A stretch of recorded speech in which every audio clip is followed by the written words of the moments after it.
What up? That sucked, didn't it? All right. I feel like I've started a lot of these feeds by coming on and saying, "What up? That sucked." But unfortunately, that's just how the season has gone. My name is Jeff Nowak, WWL digital sports producer. We're going to get this podcast going here shortly. The first half is, as always, anyone who's been here before, I'm going to start with my kind of rant at the beginning. And then the second segment, the second half of the show is going to be a mailbag. So get your comments, get your questions, get your hot takes. I'm sure they're going to be very friendly to Dennis Allen and company into the feed. And I'll get to as many as possible in the back half of the show. A lot of times we end up with too many, but I'll keep going as long as I can. And, obviously I got to get this edited and sent in, so it has to end at some point. But we're going to get this started here shortly. One note, if you're watching this, I mentioned previously that I had partnered with a brand so we can do some giveaways. The first apparel item they sent me, it's called Icer Brands. The first apparel item they sent me was an accidental Steelers shirt, which, similar color schemes, but they did get it right this week. So here's the shirt that we're going to be doing a giveaway for. So stay tuned for the details on that. I'll be tweeting them out some point during the week. If you want to send me a DM on Twitter, DMs are open. I can make sure to get you that information whenever I have it. But, we're going to be doing a giveaway where you just enter and whoever wins, and we send it out your way. So keep an eye out for that. Figured it's something we can reward listeners with. Better than anything the Saints have rewarded viewers with this season. Right? All right. Let's get this thing rolling here.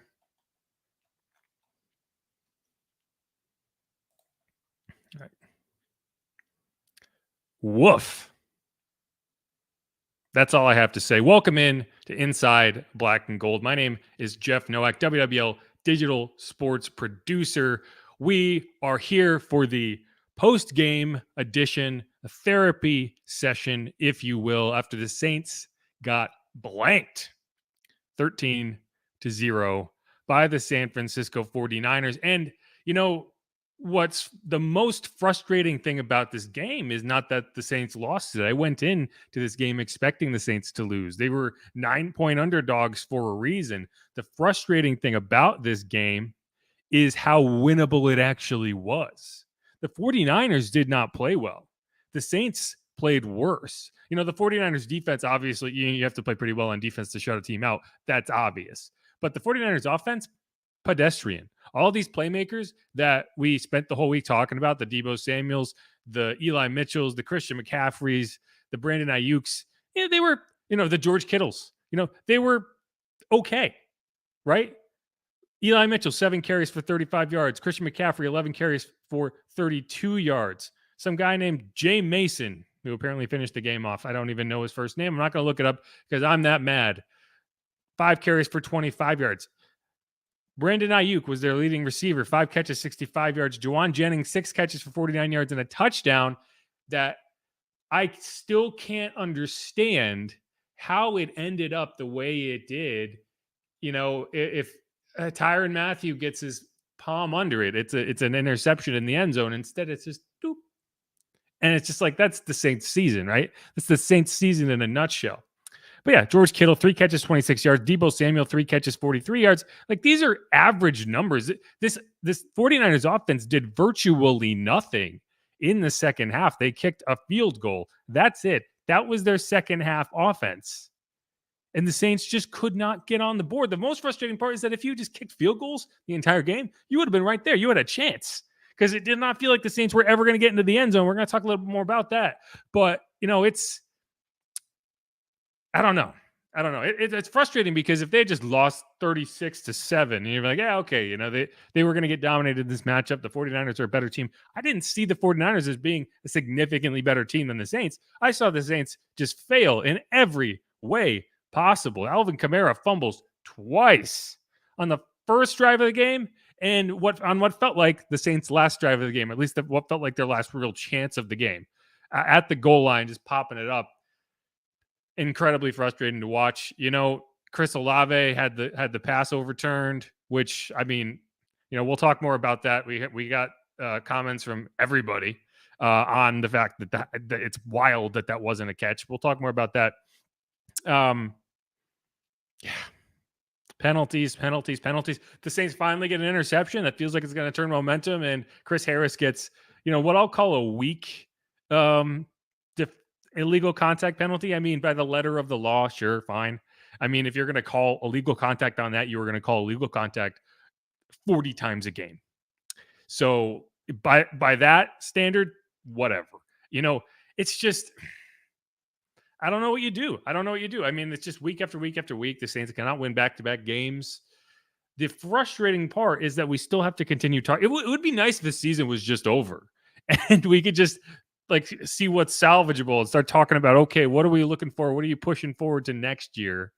But instead, because no one wants to win the NFC South, we have to continue to suffer through the second half of the season, knowing that, if the Saints go out to Tampa Bay, really nothing has changed. The Bucs lost to the Browns in overtime, which that was a wild game.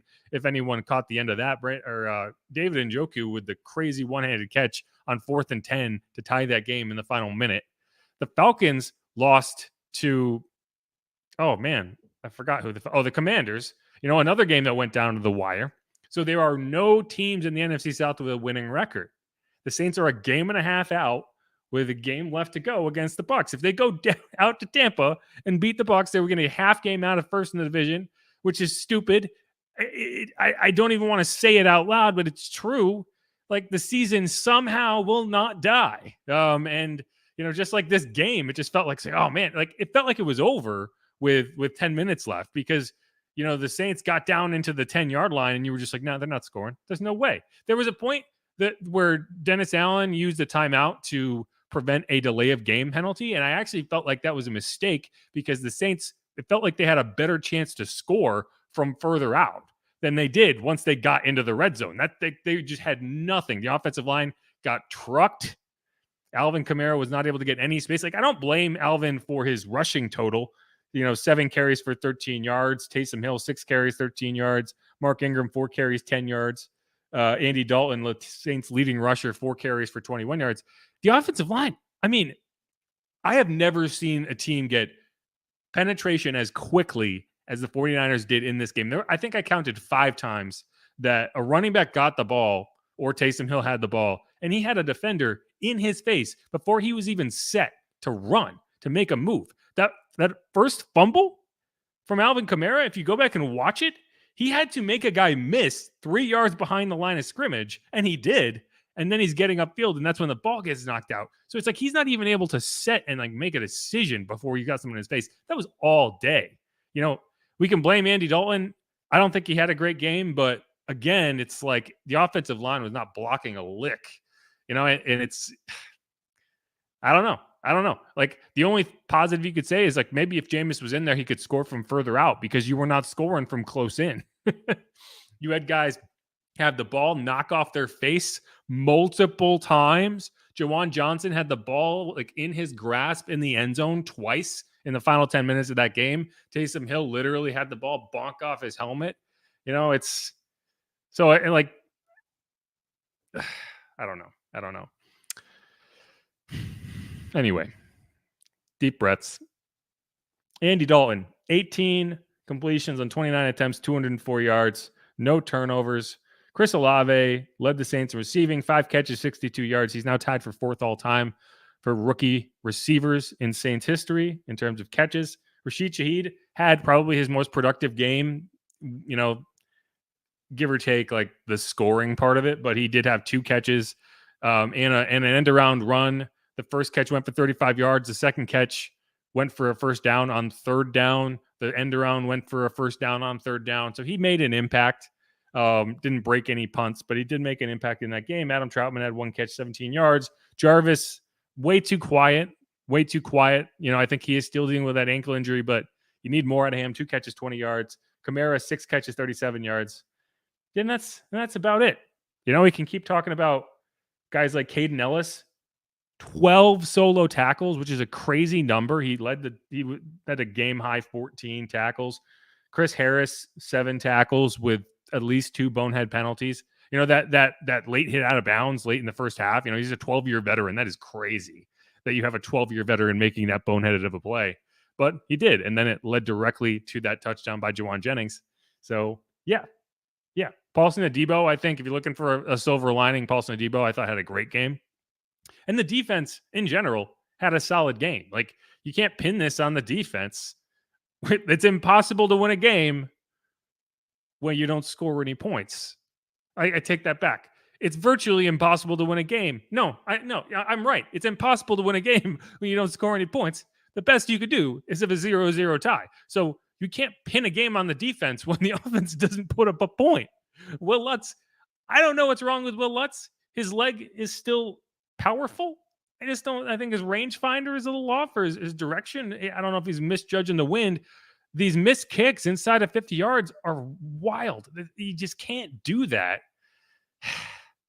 I mean, like, theoretically, like, in a world where you make that first field goal, you get down into the red zone and you can kick another one. Suddenly you're down 7 points, and those last final possessions feel completely different.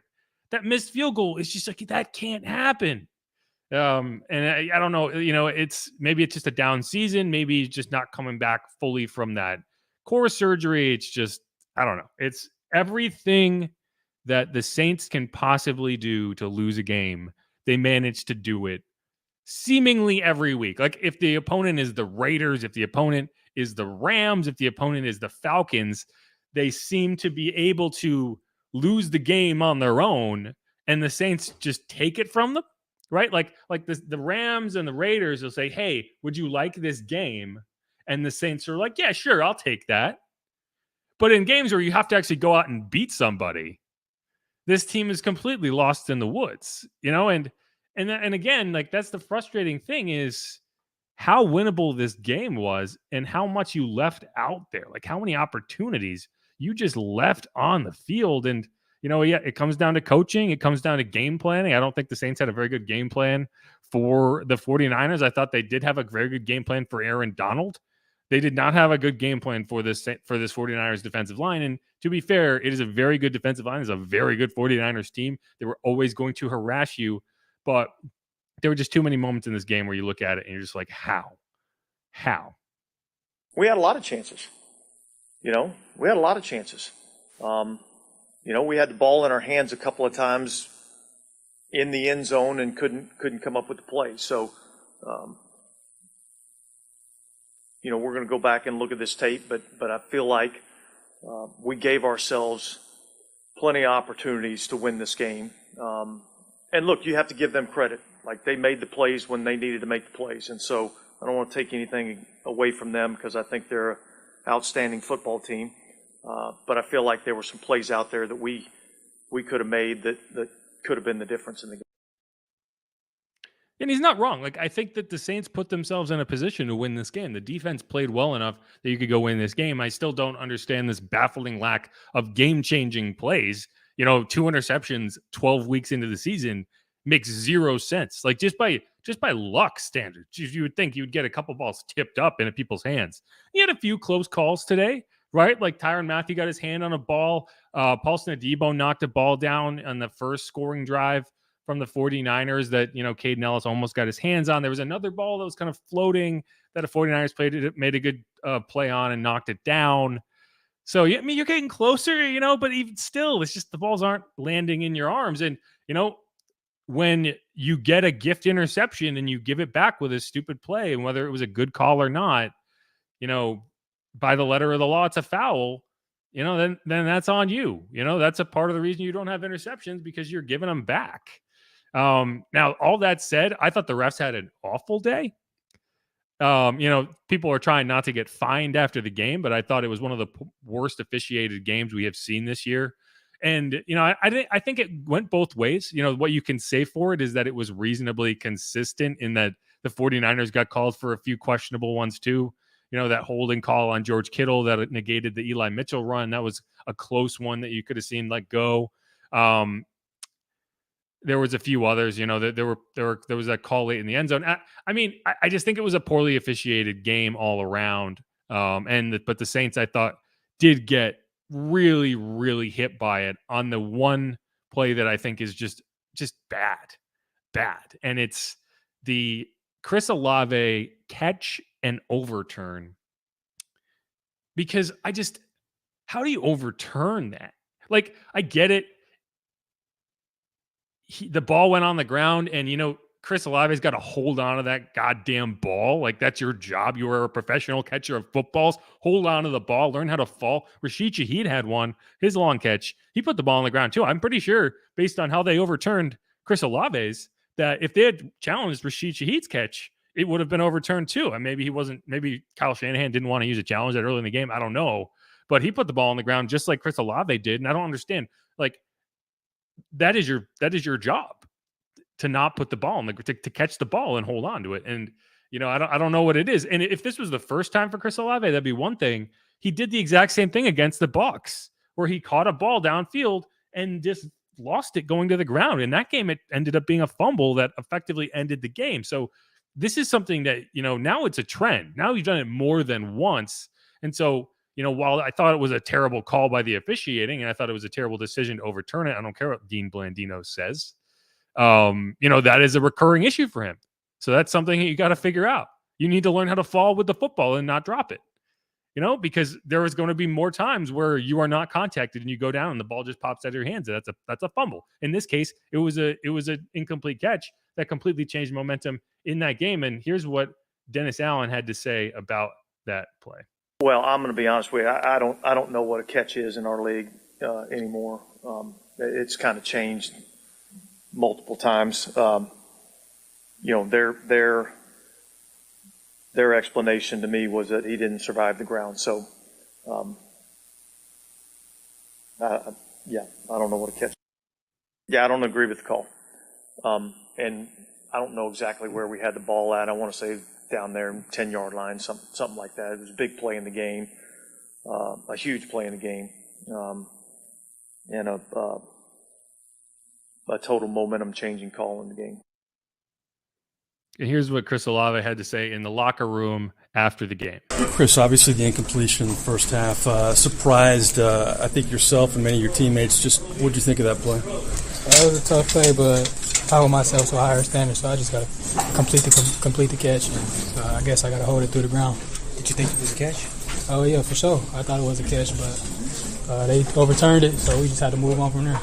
Did you feel like that was the story of the day? You guys came close on several plays and just couldn't convert for whatever reason? No, I don't think so. I mean, it was a great team we played. San Francisco was a great team, but we had a lot of opportunities we could have capitalized on, and we just didn't come down with them. So we just got to be accountable and go back to the drawing board and get better. Is it hard for you as a receiver to understand what the rules are on a catch? I mean, just like it seemed like it was pretty clearly. I thought so too, but I guess that's the game. I just gotta, like I said, I gotta complete the catch and hold it through the ground and just try to take care of the ball. That's the name of the game. So I just gotta hold it through the ground and make sure it's completed. Chris, you guys didn't get on the board, but it seemed like at any time, if a play was made, you were right back in this game. Yeah, that's all we needed. I mean, we got plenty of opportunities. Like I said, we got down in their red zone. We just couldn't finish the job. So, like I said, we just got to go back to the drawing board and get better and come back next week. Yeah, and I mean, that's it. Like, to me, that's a catch. I think to any reasonable person, that's a catch. You have the ball, you take 2 full steps with it, and then you get knocked down, and the ball comes out after your elbow hits the ground. Like, he had possession when his elbow hit the ground, and then it came out, and it's just like, that's not a catch. What are we doing? But either way, it's just frustrating because you can say, "Hey, the officiating screwed up," or you can say, "Hey, hold on to the ball." What I do agree with is that changed the entire momentum of that first half, right? Just like Delonte Taylor's interception would have changed the entire momentum of that second half. Neither of those plays held up. 2 very well executed offensive plays ended up hurting you because you were unable to finish the job, right? And that's more frustrating than anything else. This is a Saints team that has lost games in so many different ways. It's hard to keep count. There's going to be more calls for Andy Dalton to get benched. There's going to be more people calling for DA to get fired or for the offensive staff to get cleaned out. And I understand it. I don't think it's going to happen for all the reasons I've laid out, previously. But this is the type of game that makes you feel a little, when you're looking at a guy who you want to just allow to get continuity and allow to grow into the job. You know, there are some types of losses that you cannot accept. That there are there's ways that you lose games that stand out more than just the record. Like no one, like a first year head coach doesn't get fired for losing football games. That is kind of baked in. Like anytime you change head coaches and you change a regime, and obviously there's continuity here, but whatever.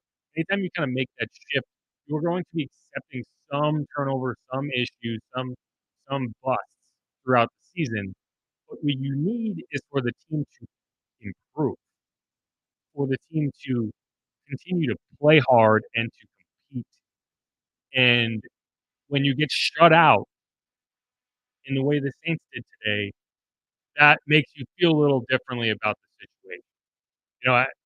Like this isn't a team that's going to make a knee-jerk decision anywhere, but this is the type of result. You were shut out for the first time in 20 years. That's not something you just look past and say, "Yeah, first year struggles." That's a sign of a much bigger issue with this team. And I don't know why Dennis Allen doesn't want to go to Jameis Winston. I really don't. I just think that if this season is gonna go down in flames, it's just really frustrating to watch it happen with Andy Dalton. Because at least with Jameis, you get some excitement.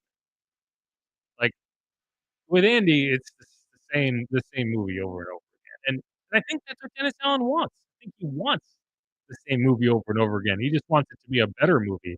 But I'm just not sure that's what you're gonna find. I think you're gonna keep watching this same movie, and yeah, we're all gonna leave before the credits. All right, that's going to wrap up that segment on Inside Black and Gold. Again, my name is Jeff Nowak. Make sure to hit that subscribe button wherever you get your podcast. We're going to come back with a mailbag to answer some of your questions. I know there's been a lot that have been feeding in there. I'm going to go to a quick break and collect as many as possible. Then we're going to fire through them. Stick around.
All right. There's a lot in there, so bear with me.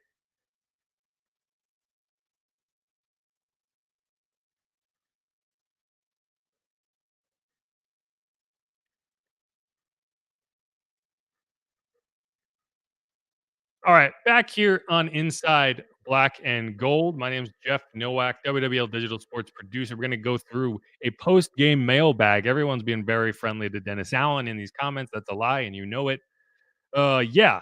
But first things first, hit the subscribe button wherever you're getting your podcast. If you're watching this on YouTube, hit the subscribe button there. Ring the bell. If you're listening to this wherever you listen to your podcast and you're not subscribed, what the heck? If you listen to this on Apple Podcasts, you could leave a rating and a review. I'd really would appreciate it.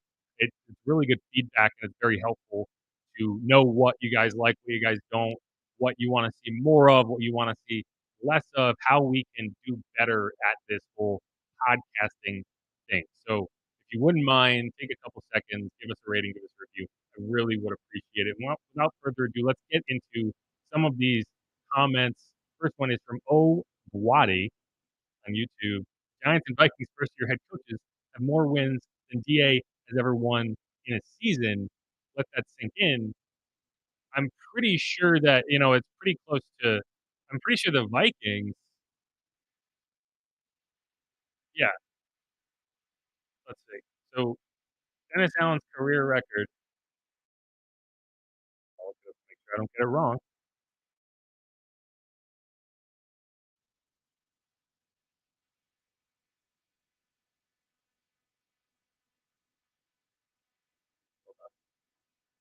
I'm pretty sure I know it. Dennis Allen is 12-35 as a head coach. The Vikings, as of today, are 9-2. So there's a reality where Kevin O'Connor, the new head coach of the Vikings, wins as many games in his debut season as a head coach as Dennis Allen does in his entire 4-year career as a head coach in the NFL between two teams. That's not a great number. That's not what you want to hear. But yeah, no, I mean that is something to look at, and it's like, man, and you see good coaching hires and you see the effect it can have, but like you see the Giants, they shuffled through several head coaches, right? They had Tom Coughlin, Ben McAdoo, Pat Shermer, and now Brian Dable, who's doing an excellent job. But oh, and I forgot Joe Judge, right? So, you know, I still don't like the idea of just constantly cycling coaches, right? It just I don't like that idea, but it is, there are times where you see a head coach come in and completely change the culture. And if you want to be cynical here, you could say that Dennis Allen did change the culture when he became the head coach of the Saints, and it went from a winning culture to a culture of a team that loses quite a bit and that finds ways to lose instead of finds ways to win. But yeah, no, it's very frustrating to see, and it's frustrating to kind of watch happen in real time. Um, Again, I don't think this team is as far off as a result like this might make it seem, but I'm saying that in terms of being that far off from the division. This team, I don't know if I've ever seen it in the last 10 years be further away from being a Super Bowl contender. Like, that's the thing. Like, you might get to the playoffs, and if your goal is to get to the playoffs, that's great. The Saints' goal used to be to win titles, and that has changed drastically. This is a team that would be satisfied just getting into the dance. And that's I think that more than anything else is what's really tough to stomach, when it comes to this. Thanks for having me. Kevin Dixon Griggs, Chris Harris is not it. He hit a rough day. I think he's been fine in the slot. I don't wanna see him outside. I don't wanna see him chasing guys downfield. I definitely don't wanna see him making bonehead penalties late in the first half that set up a touchdown. To me, that's more than like, I think he's been fine as a player. I don't think he has done anything as a player that has made you be like, "Man, he can't hack it as a slot cornerback in the NFL." I think he still can. It's the penalties in this game. It's like the reason you have a 12-year veteran in there and not Alontae Taylor is that he is more refined. He's not going to make silly rookie mistakes, but that's what he's doing in this game. And he actually took away a big play from the rookie by making a stupid mistake. So, to me, that's it's the undisciplined play more than a lack of talent, a lack of ability. Because I think he's been one of the better tacklers on this team. He's been a good blitzer. I think he has done his job. But yeah, he's definitely struggled with it. David Wild just playing bad. The offense was inept. Yeah, it's hard to debate that when you don't score any points. But the wild thing is you look at the total stats from this game. The Saints had 260 yards to the 49ers 317. A lot of that came on that final drive where they salted away the clock, or at least a lot of that difference, right? First down, Saints had 14. San Francisco had 21. Saints were 4 for 11 on third down. 49ers were 5 for 13 on third down, right? Saints had 6 penalties for 46 yards. 49ers had 7 penalties for 64 yards, right? The 49ers made both of their field goals. The Saints missed it. That's this game should have been close. And that, again, as I said in the first segment, that's what makes it so frustrating is this. You went into this game thinking, I don't know if the Saints can win this. I don't know if they can keep pace, right? Because I think this 49ers offense is very prolific, and I don't know if the Saints will be able to keep this score at a manageable level where all they need to do is score a couple times and win. That's what you had, right? You created a situation where all you had to do was get into the end zone once, and you were right there, and you were unable to take advantage of that, despite getting to the goal line, right? It's not like you go back to the Raiders game, right? When the Saints shut out the Raiders didn't get past midfield until the final drive of that game when Derek Carr was already out of it. That was far from the case in this game. The Saints were living in 49ers territory in the second half of that game. They didn't get on the board. It kind of felt similar to the shutout with Tom Brady. Actually, no, not last year, but the 38-3 game against the Bucs 2 years ago, where the Bucs seemed to have the ball all day long. They just never got on the scoreboard.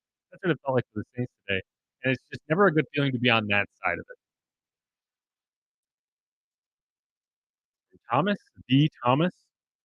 one name only. He's like shared. I was forced to watch a Taysom Hill back shoulder throw in the corner of the end zone for a touchdown. Well, for an incompletion. But yeah, that well, the idea of it, I don't hate. I do hate that it was Taysom Hill. In that, I think Taysom can catch a ball. I don't think he's got those kind of hands. I don't think he's gonna high point a ball. And it's like that's how we choose to incorporate Taysom Hill. And I know there's going to be a lot of people griping about why you didn't run the ball there. And I do think that might be a little overblown just because of what you saw in this game. But let's move on a little bit. Jerry Torre, always optimistic, not feeling optimistic right now. 4-13 or 5-12 to end the season. I actually disagree with that. I think the Saints might still win this division, as frustrating as that is to hear. I think they're going to go to Tampa and beat the Bucs, and then I think they're going to beat the Falcons and beat the Panthers because all three of those teams are terrible, and the Saints are going to back in. I really do believe that. As crazy as that is to say in this moment, I actually do believe that because guys, I watched that Bucs team just get beat up by the Browns today. The Browns with Jacoby Brissett as their quarterback. I don't even know if you have to get to 7 wins. You might get to the playoffs with 6 wins. It's that bad. It's that bad. So, I'm not even enjoying talking about it. I just know that's going to happen. Got Robert here with a joke. Everyone's got jokes. Kevin Dixon Griggs. We got tasting the ball more, but is it more? Hold on. We got tasting the ball more, but is it more? I'm trying. We got tasting the ball more, but is it more the plays are predictable? It's like after the whole Olave catch debacle, Dennis Allen only wanted to do QB power.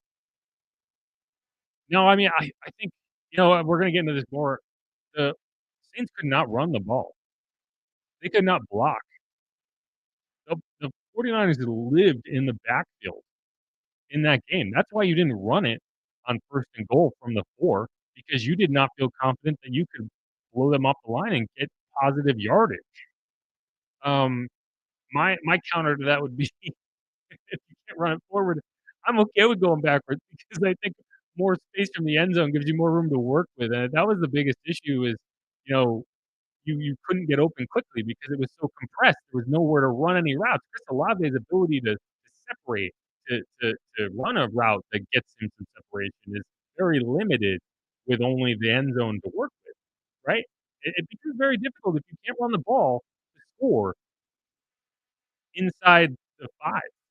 It really does because you just only have so much you can do. The defense is so compressed.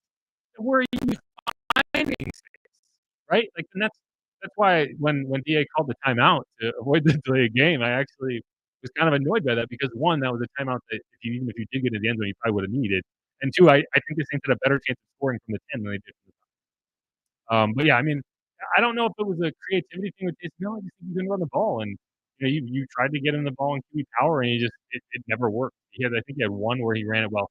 And I think you were actually better off setting him back there to try to throw it and then run it if nothing's there. That that fourth down play where Nick Bosa tried to blow him up, that was bizarre. I need to watch that on the film because that was one of the stranger. Like, I don't know what Taysom was doing. It was almost like it was an RPO and he made the wrong decision, but that's gonna be one that'll be fun to watch back. It actually worked out because he scrambled around long enough and Nick Bosa made a bonehead play. The 49ers made bonehead penalties too. Like, they were right on board with the Saints. There's a universe where they're walking away from this thinking, man, we just lost to the Saints because of our own stupid mistakes. But that's not the universe we live in. Saints for life. Saints have been done weeks ago. Dennis Allen is in over his head. He sucks. Again, they're not. That's the frustrating thing is they're not done. I wish they were. I wish we could talk about this as if the season's over. There we go. 4 straight passes from the 5. Why? Again, I don't think you could have run it in from the 5. I really don't. They could not block the 49ers. They could not run. And that makes it very difficult when you can't do that. Yeah, I mean, we got 4 or 5 people from that. And like, I agree. You'd like to see them be able to run the ball in first and goal from the 4. I just don't think you could have run the ball. I think you were going to get blown back and lose yardage. So, yeah, like, I'm not even critical of that. I'm critical of the inability to catch the ball when it hits you in the face. Like, it's the ball. It's the ball, Juwan. Juwan had a chance to save Alvin Kamara on that fumble. The ball went right through his hands. And then the next drive where you got the ball back quickly and you had the next drive and he had the ball hit him right in the face again. It's like, you gotta catch those, like, you have to catch those. So, like, we can complain about throwing the ball. The guys that you threw the ball to had a chance to make a catch. They didn't. Like, I don't think the issue was throwing the ball. I think the issue was execution.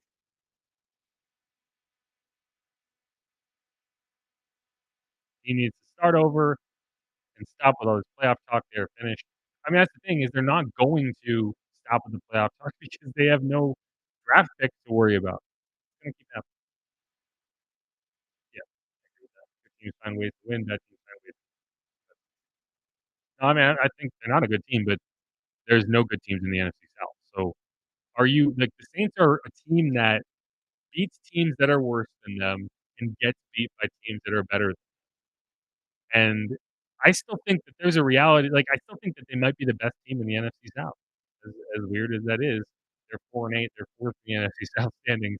Are they worse than the Panthers? Are they worse than the Falcons? Are they worse than the Bucks? I don't think they are. Thomas again. The answer is we have a coordinator for head coach. I do agree with that to an extent. Like, not everyone is cut out to be a head coach. Some people are just cut out to be really good coordinators of their side of the ball. And the longer this goes, the more you feel like maybe that's what's going on here because it's just there's you need to have a point where the motivation is there and you feel like there's positive momentum. You just haven't got it at all.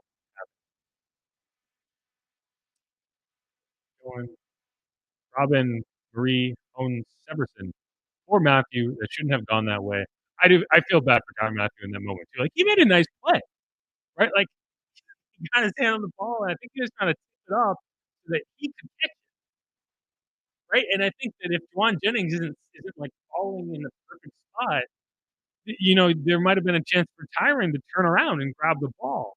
Like he made a good play, he got his hand up, and even like this is the season where even the good plays end up bad, right? Chris Olave catches the ball and then gets bumped out. Oh, great, incomplete pass. Like even the good plays are bad. And that catch that Chris Olave overturn, like it really does. When you look back, it's like if you go down there, even if you don't score a touchdown, you kick a field goal, you tie the game. It is 3-3, and then you're in there, right? So you might keep kicking field goals, and I think you might win this. This might have been a game you won by kicking field goals. Obviously, the lut's missing from 46 yards doesn't help you, but yeah, it's that play really did change like the entire game.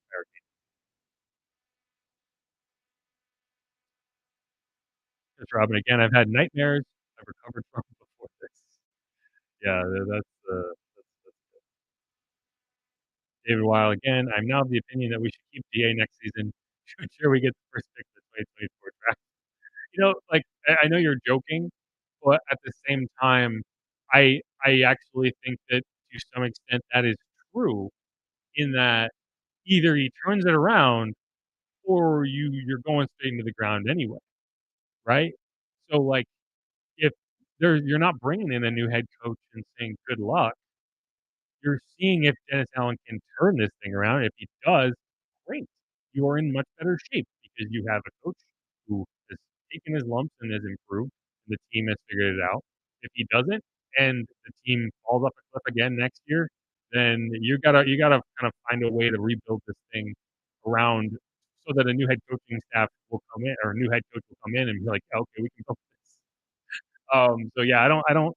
Again, like I've said this so many times, I just don't see a scenario where you fire Dennis Allen unless the team like mutinies, right?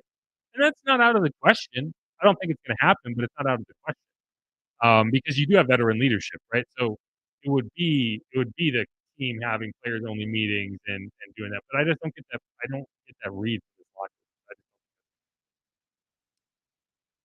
Wax fan. Dalton, I think they're going to continue with Dalton. I agree. I don't think that they're going to go back to Jameis. I don't think, and DA believes in Jameis. That's kind of where Backwoods says, put the rifle back in the gun safe. Lawrence Garrison, DA has never won more than 4 games in a season. Why? Well, I think he'll win more than 4 games this season. So the why for now can be because they have 5 games left to play. But no, I mean, yeah, you kind of run out of excuses.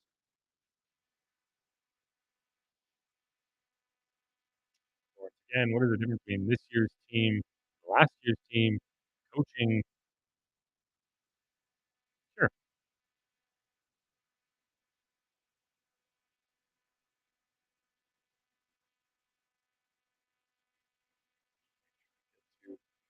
And Thomas enough.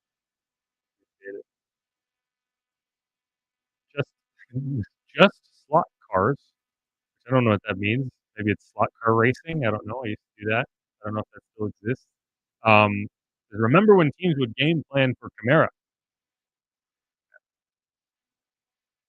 It is very very disconcerting to see him get shut down the way he did because he's supposed to be your trump card. He's supposed to be your star.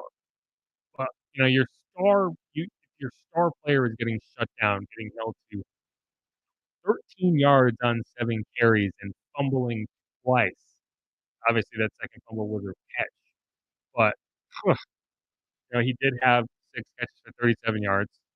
But so 13 touches for 50 yards and 2 fumbles. That's not good. And yeah, I don't know. John Mule, will Jameis ever take another step as Saints QB? I genuinely think that the decision is made, and so he's back, right? So it's impossible for me to say whether he will take another snap as the Saints quarterback because he might get in the game the same way that Andy Dalton did, which is you have to go to your backup quarterback for whatever reason. So I'm not going to say he can't get in the game, but it would probably take an injury or something. Like he would have to get in the game the same way every backup quarterback gets in the game when they get in the game. But it's not a competition anymore.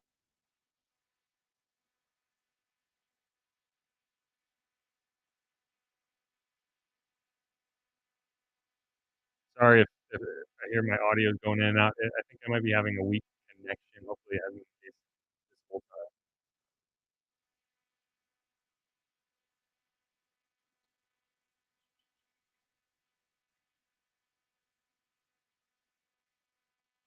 One more question. Clear out of here. Marvelous says same movie from last season. Andy Dalton equals Trevor Siemian. It is very similar when you kind of break it down. Like I think Trevor looked a lot better to start than he did at the end. I think the limitations became more and more clear, and I think that you are seeing similar things with Andy Dalton. But I do think that Andy Dalton has a wider array of um, abilities, and he kind of his top end abilities are a little higher than Trevor Siemian. I think he manages the game a little better than Trevor Siemian did. But yeah, I mean, at the end of the day, you're getting a similar result, right? You're getting losses, and yeah, it's not pretty. One more, Jeff Williams on Facebook. So all of a sudden, the team has forgotten all of their 5-yard slant plays, or did they leave with Drew? Yeah, that is the frustrating thing. It's like you see this offense have rhythm, and then they just get out of it, and you start getting out of your comfort zone, and you move all the way downfield. I think one of the issues is you just don't have the weapons in the red zone that you used to have. You don't have guys who can win contested catches. Like Chris Olave, I think he's a great player. He gets open. He's not a contested catch guy. And when you are in the red zone, like I said earlier, everything is compressed. So you don't have the space to run away from someone. You don't have the space to set up a route and break it off, right? Sometimes you just have to box a guy out and make a contested catch. Well, the guy that you have been throwing that ball to, the box out guy, is Juwan Johnson. He had a ball bounce off his face in the red zone, right? Taysom Hill is another guy who you'd think could maybe body some guys up. He had a ball bounce off his face in the end zone. So because like again, you moved the ball. You lived in the 49ers at half the field in that second half. You just couldn't pound it into the end zone. And earlier in the season, you were able to do that with QB power and you were able to run the ball. I think not having Eric McCoy is a big disadvantage there.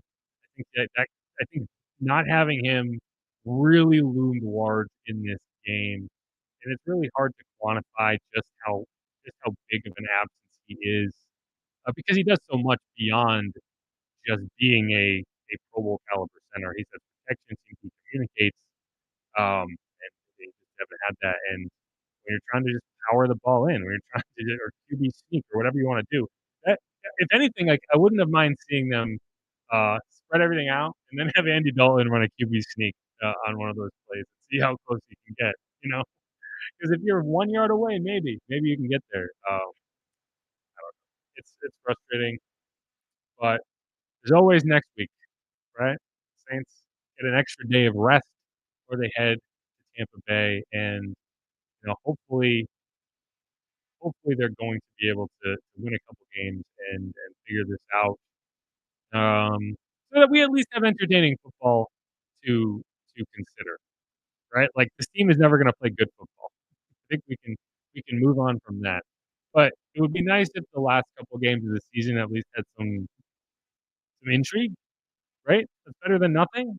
At least it gives you something to watch, right? Am I wrong? I could be wrong. I don't know. I get bored when the season's over. So maybe that's better than the season not being over. I don't know. I don't know. I could be wrong. Anyway, this is Inside Black and Gold. My name is Jeff Nowak, WWL Digital Sports Producer. Thanks everyone who chimed in, everyone who left a comment, everyone who complained about head coach and the offense and everything else and in between. It's always a highlight of my week. Hope this was helpful. Hope everyone got some therapy out of this.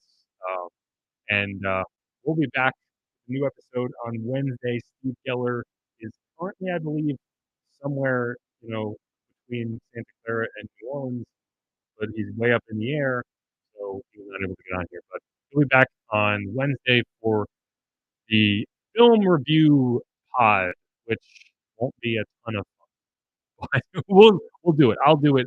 I will rewatch the film from this game for your benefit. All right, y'all.